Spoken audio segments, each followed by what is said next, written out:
The Midnight Beast. In the quiet mountain town of Ravensbrook stood a once grand hotel named the Hollow Hotel. Now abandoned, it held a dark reputation among locals, whispering of disappearances and unexplained tragedies. Urban explorers dared each other to enter, but few returned unchanged. James, a writer seeking inspiration for his next horror novel, decided to spend a night at the Hollow Hotel.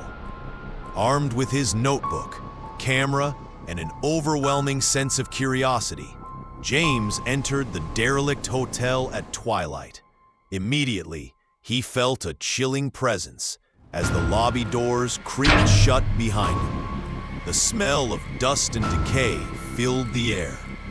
As James explored the decaying halls, he encountered dim corridors lined with peeling wallpaper, shattered chandeliers, and dusty portraits whose eyes seemed to follow his every movement.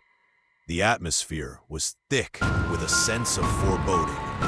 His camera captured strange, fleeting shadows, but when he turned to look, nothing was there. In room 217, notorious for paranormal activity, James found old journals describing the hotel's sinister history, guests who vanished overnight, spectral sightings, and an enigmatic manager who mysteriously disappeared. As the night grew darker, James began to feel the presence of something ancient, something that had been lurking in the hotel for years, waiting for a new soul to claim. As the hours passed, the sounds of the hotel seemed to distort, with whispers echoing in the hallways and doors creaking open on their own. James' flashlight flickered, plunging him into darkness. When the light returned, he found himself in a different place, an unfamiliar part of the hotel. His heart pounded in his chest as shadows seemed to stretch and warp around him, growing in size. Panicked, James tried to leave, but the hotel's layout had changed. The doors and windows no longer led to the outside. Instead, they opened into endless corridors.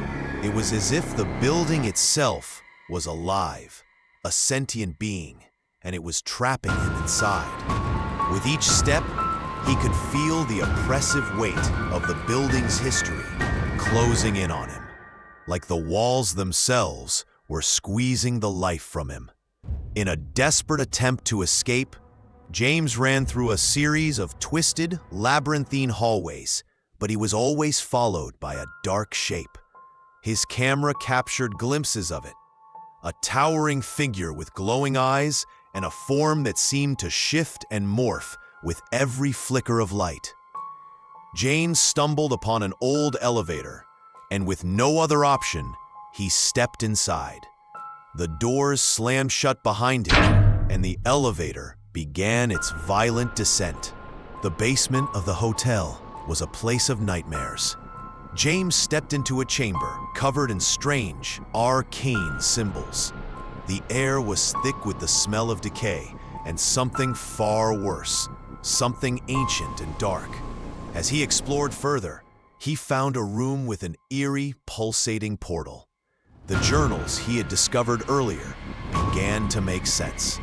The hotel had been built atop a place of immense supernatural power, and the manager had used it to extend his life through dark rituals. The creature James had seen earlier was no mere ghost. It was a manifestation of the hotel's dark pact, the embodiment of the ancient force that had been controlling the building for generations.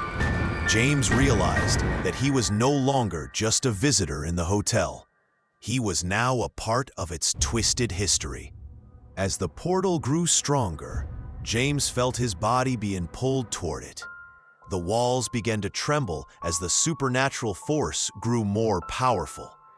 With no other choice, James grabbed a crowbar from the ground and began to destroy the runes that lined the walls. The moment the last rune shattered, the hotel exploded in a burst of supernatural energy. The ground trembled beneath him, and the hotel began to collapse.